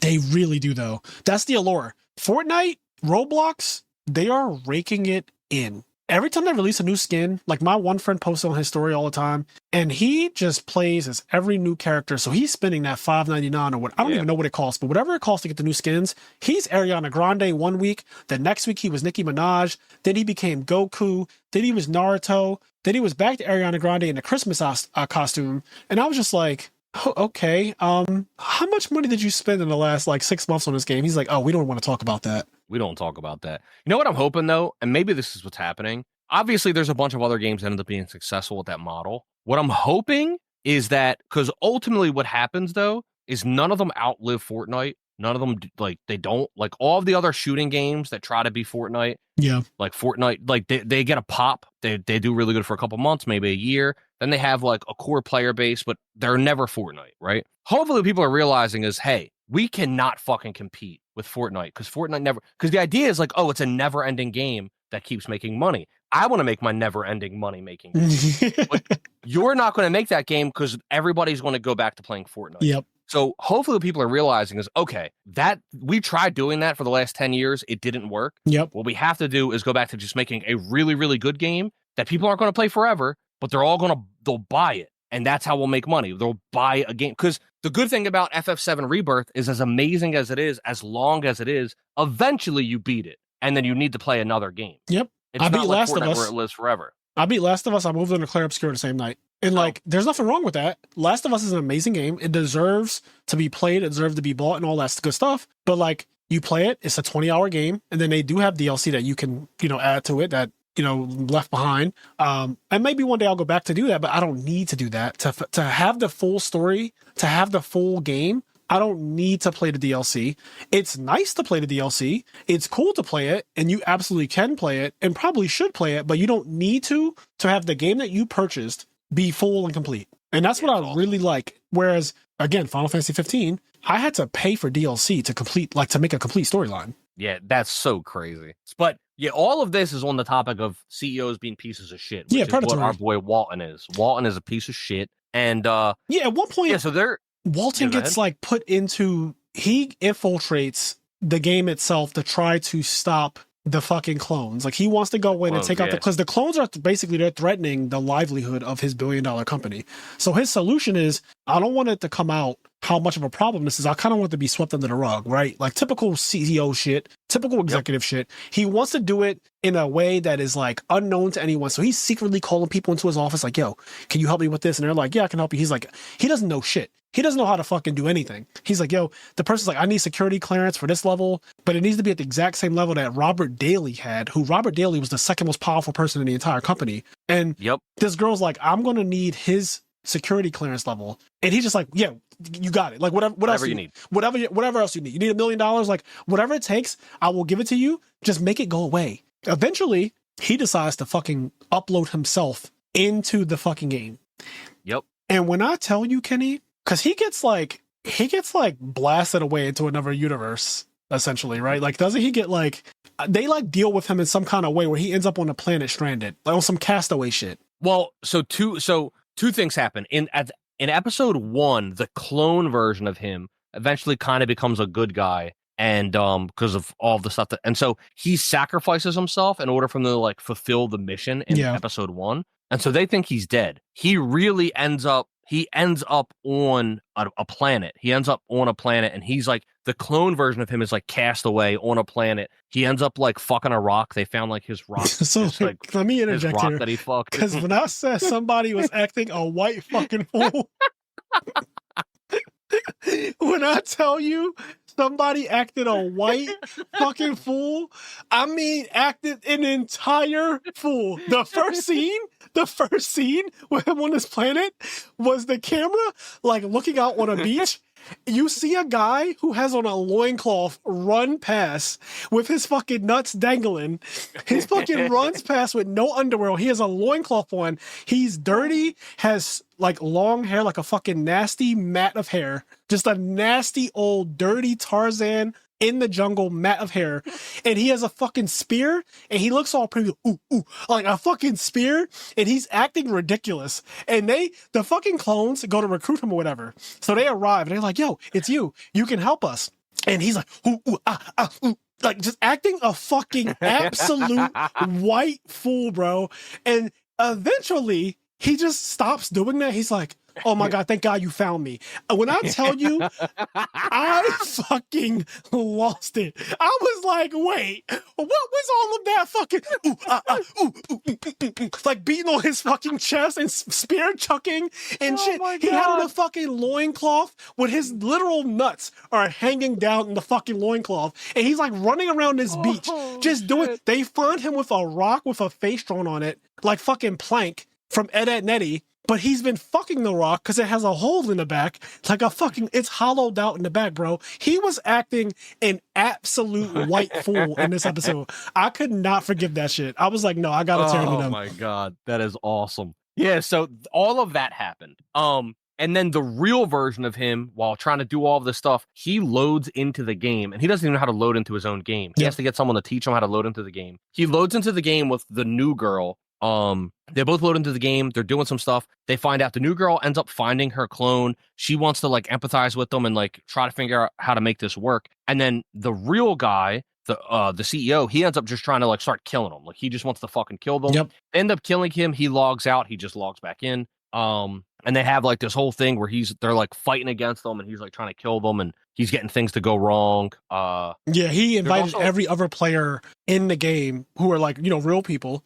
He invited them to come into the game to basically attack the clones. Because again, if the clones die, they literally do die. They're just dead. Yeah. And then so all these people that they ever interacted with that they fucking robbed, they all get notified to the location, and they all end up showing up at the same time. Then there's this other thing where essentially they're trying to, basically their plan is like, okay, we were on a private server. We came to this main server. We were getting tortured by Daly. What we want to do is like make a new private server that is literally like no players. It's just like the fully generated world with all of the animals and monsters on it. And it's like the universe, but there's no like currency system. We just will be the only like living people existing in like our own private universe. Is what they're trying to do. The only way to do that is to get to the core of the game. The core of the game has like all these fucking rings and shit, and they got to go through. And so they're trying to fly there, and there's like this big like Star Wars chase scene as they're flying there. The CEO's trying to kill them. They got all these other spaceships chasing them.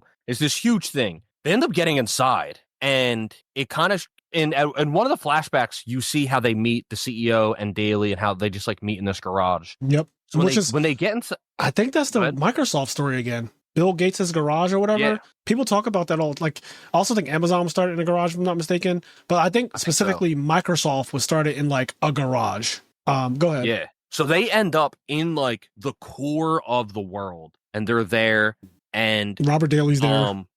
Before this, so while all this is happening, there's a part where like the new girl is like outside. Something happens. I don't remember exactly what happens, but she's like running, and then she got information, and I think she's trying to get away from the CEO because the CEO wants her dead. Yeah. Because she wants to do something else. She gets hit by a car and ends up in the hospital. So she's in the hospital. So the AI, the clone version of her, and she's in the core of the world, and what we find out is because apparently Robert Daly created this like extremely advanced, like self-generating model that continues to create new planets, new worlds, and the game continuously gets updated by this like self-propelling like model. Without needing him to be alive, because he's dead in real life. Yeah. What you then find out is what actually happened is that there was a clone of Robert Daly, and Robert Daly is in the center of the universe, his clone. And he is continuously just working on the game 24/7. Yeah. All he does is work on the game, create new worlds. He's just a clone that works forever. So she meets him and she's talking to him.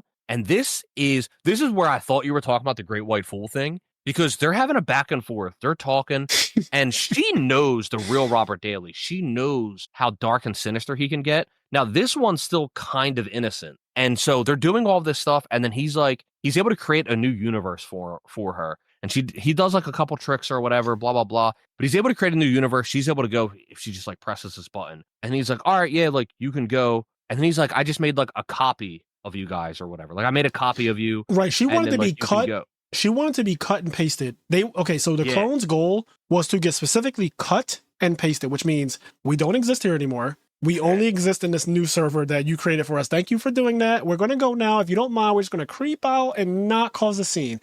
And he's like, instead of cutting and pasting, I decided to make a copy of you all. Yep. And I'm going to do that instead. And she was like, well, no, it's cut. You have to, it's cut and paste. And he's like, oh no, it's like fine. I'm just lonely. I need company. And she's like, no, I'm sorry. Like, no, like I've seen, she's like, listen, you're a really nice guy. I get it. But like, you don't know, like you're not supposed to wield that kind of power. Like there's right. She's like, she's like, and he's like, no, like really, like I'm a nice guy. I'm a really nice guy. And he gets like that nice guy complex, starts freaking the fuck out. And then he starts like realizing he has the power and he's like fucking shutting her up. And he makes her mouth disappear. Like what happened in the first episode of USS Callister. Yeah. He cuts her fucking mouth off so she cannot speak and cannot breathe either, for what it's worth. And so all this crazy shit happens. She ends up like getting an axe and she ends up killing the clone. The clone dies, she kills it, the upload happens, all this crazy shit. They end up in a new universe, but like not really. And this is where, I mean, the whole episode's like a Black Mirror episode, but this is where it's like that Black Mirror twist on the end where they end up inside the consciousness of the real life girl. The real life girl is dead. Yep. And the clone version of her gets her body. And she's like, oh my God, like I'm in the body. And so she ends up being her real self again. But then she realizes all of her friends are in her consciousness and they like see through her eyes. Yeah. And so they live inside of her head.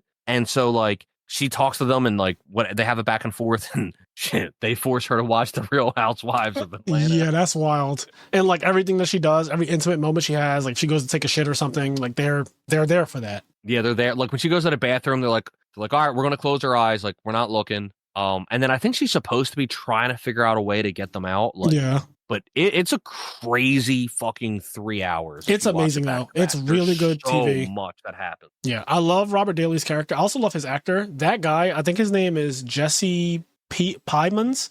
I'm looking at it. He's amazing. I think he's in Breaking Bad. Oh, really? I think he's in Breaking Bad. Yeah. He is a really, really fucking good actor though, and I specifically say that because if I'm not mistaken, he's in this movie called Civil War, and he plays a villain in that movie. And when I tell you, I had fucking... Oh, he is in Civil War. I'm not crazy. He plays like a far-right lunatic who's in the army. And his role, he's only in the movie for probably 10 minutes. When I tell you that my palms sweat so fucking bad, Kenny, he is terrifying. Like this guy, so he's amazing in the USS Callister as a villain because he's really good at that, the faces and shit. He's typecasted. The way he plays it, Civil War came out in 2024. It's one of the best movies. It's so good. By the way, if you ever get a chance, just download it. Watch Civil War. You and Connie sit down and watch Civil War. It's actually fucking brilliant. It actually focuses on like if the president was to like have a loyal fan base, and this sounds familiar, but the people of the country go against the president.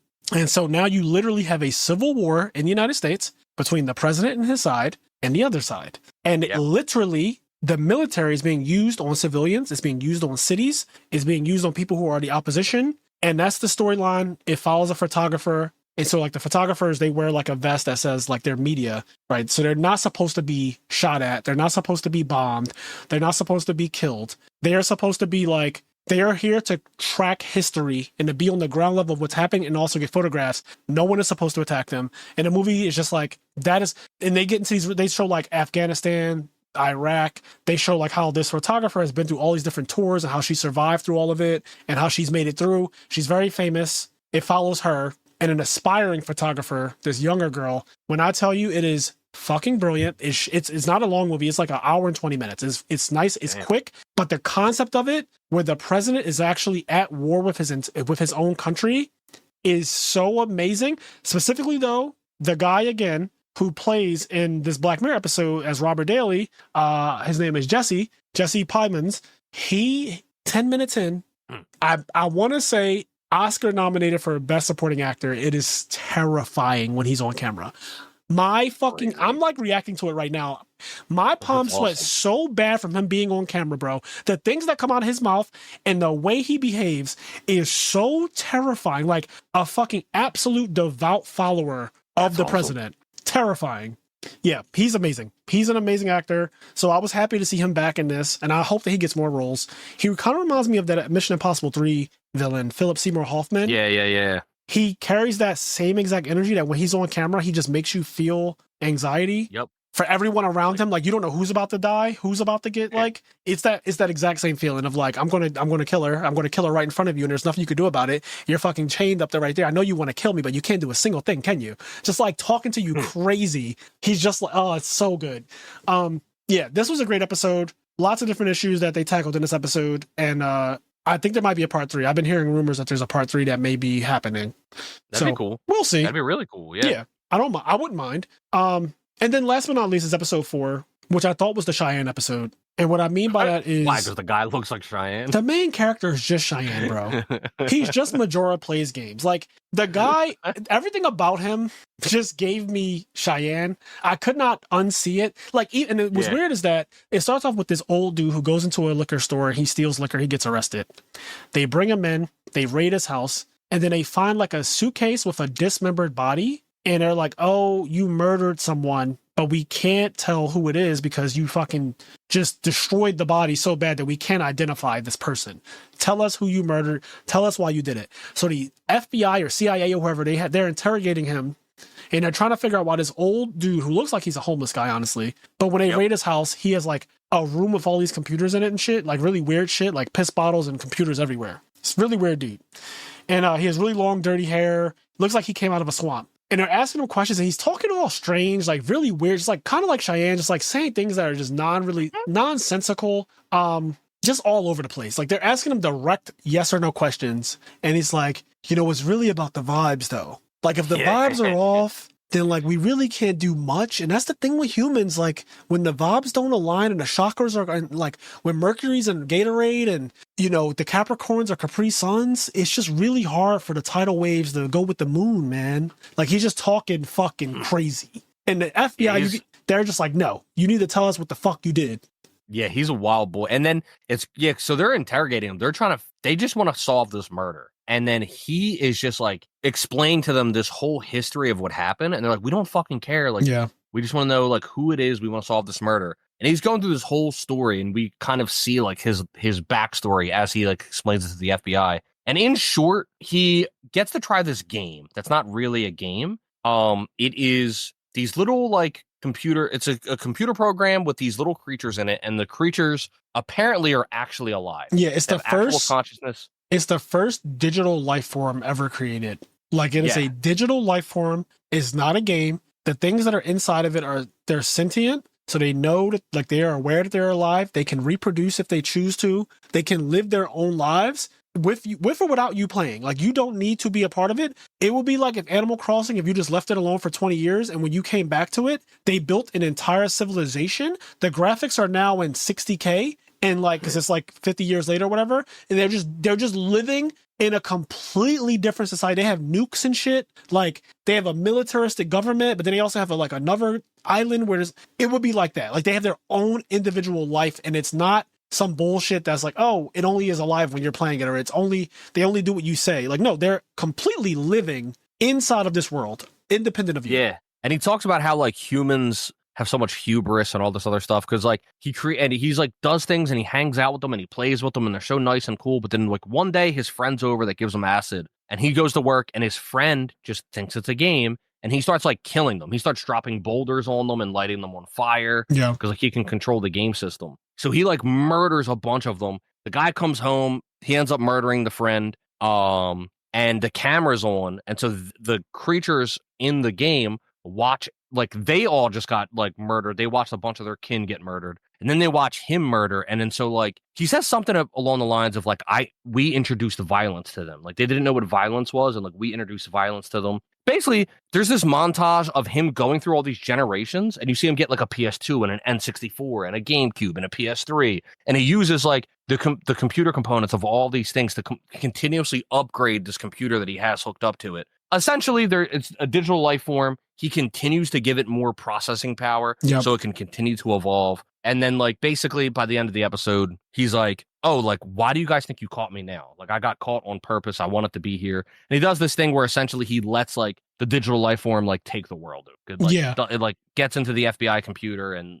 Yeah, it gets into, like, basically the Pentagon's computer, and it goes inside of cyberspace and just injects itself into every device on the planet. It plays this sound that humans, it's like a specific frequency that just paralyzes humans and basically takes us out. And this all kind of started because he did acid, and now he was able to hear like, at first they were making these sounds like, meow, yeah, ooh. Like, they were making these weird ass sounds that don't mean anything to anyone. But when he took acid, he said all of a sudden he could understand them. So then he became addicted to acid, and his drug dealer friend who sells acid, he buys all of his stock, and he understands these things only when he's on it. So obviously that means that now he's an acid addict, and he looks like it too. Like, he looks fucking terrible. Oh yeah. But he's been living on acid for the last, like, I don't know, 40 years or whatever, and talking to these things and doing whatever they say. And so, like, if that means killing people, he'll kill people. And if that means setting up a plan for them to eventually overtake the entire world, he'll do that too. And the episode just kind of ends with the life form, the digital life form, injecting itself into every device, every cell phone. It plays this frequency that everyone hears. The frequency paralyzes the human body. It makes you literally collapse. And then the episode just kind of goes off with every human on the planet, I guess, just like falling prey to that. And that's just, that's really, like, this episode doesn't have much to it. It's just kind of like, in my opinion, it doesn't have much to it. Like, it's just kind of like, I don't know, an observation more than anything. Yeah, it's interesting. Like, I think it's cool. Like, I think the digital life form thing was cool. I didn't watch the Bandersnatch thing, which is like the playable Netflix episode of Black Mirror. Yeah, I don't think I did that either. I want to go. It came out like years ago. I never did it. I always wanted to, but apparently the guy who made the game, it's the same person. It's the guy that's from Bandersnatch or whatever. It's really cool. It's a cool episode. It has a really cool concept. I think there's a lot of interesting things in it. But I don't know. Yeah, go ahead. I like that it's short, and I'm sorry to cut you off. I like that it's short. I like that, and I don't mean that in like because that could sound bad. I like that they tell the story with just enough conciseness. It doesn't need to be like USS Callister was an hour and a half, but it felt good the entire watch. This one didn't need to be that long. And it felt good the entire, like, this episode 4 felt good the entire time, because when it ended, I was like, okay, thank God. Because, like, I was scared that if this went another half hour, it would have been bad. Yeah. You know what I mean? Like, they did good. It was short and it felt good all the way through. Like, I liked the episode. I enjoyed it. Honestly, I have to go back because I ended up skipping a lot of seasons of Black Mirror because Black Mirror is like really off and on. Yep. And I said this to Frazier, I was like, honestly, like, it's a pretty strong season. Like, it is. This might be the best season, honestly. It doesn't have necessarily the best episode ever, but like, it has a lot of them, I think, and it's overall, so it's 6 episodes. Overall, for me, I like 4 out of 6 of the episodes. The 2 that I don't really care for, which is episode 4, the one we're currently talking about, and episode 3, which is the Issa Rae one, they're not such throwaways that I don't think they're worth watching at all. Like, I think they're worth watching.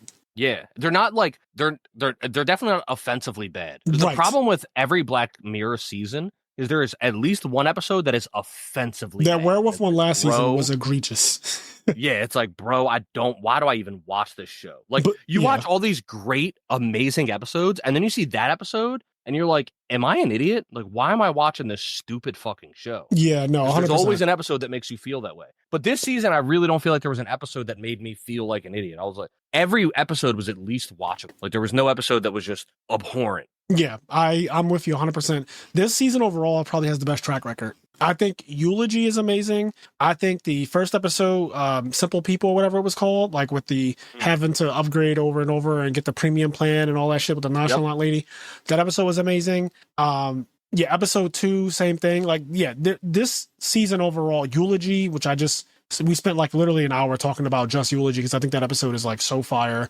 and it's also not a super long episode. It plays on subtlety and it does it in such a way that I love, and the acting is superb. Yeah, this season is overall probably the best season like of Black Mirror. Last season, I really liked the documentary episode that ended up having that huge plot twist. That was really good. I also liked the episode where they were in space with their real bodies on Earth, and like it had the guy from Breaking Bad, Paul something.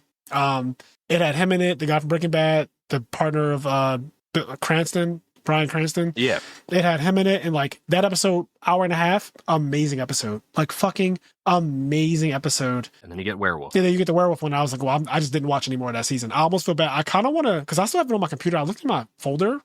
I still have season 6 in my, like on my computer. Season 6 is just still here. You're like, I want to see what the other episodes are. Yeah, because like I stopped after that really, really bad one, and I just never went back. But I low-key kind of want to see like maybe past the werewolf one. There might have been some more bangers in there. I don't know. Yeah, that werewolf one was so bad. But yeah, so off-putting. That's Black Mirror. Yep, that is Black Mirror. So okay, yeah, I guess at that point we can kind of just wrap this one up. I hope you guys enjoyed this episode of the IMNerd podcast. It's about 2 hours and we talked a lot about this. Holy shit. I want to give a shout out to the people at our party member or higher tier. You guys are going to get a special treat very soon, so stay tuned for that. Kenny and I will be making like a formal announcement. Like I said, there is a tournament coming up that is going to have a really nice cash prize to it. And people who are in the party member or higher tier, you guys are going to be the main one to benefit from that. So just keep that in mind. Okay, so Konami and Sonic showed us when bullying is good. So this is literally someone's name on Patreon. I'd not just say that just because. Like, that is the first name on Patreon. It says, Konami and Sonic showed us when bullying is good. So do with that what you will.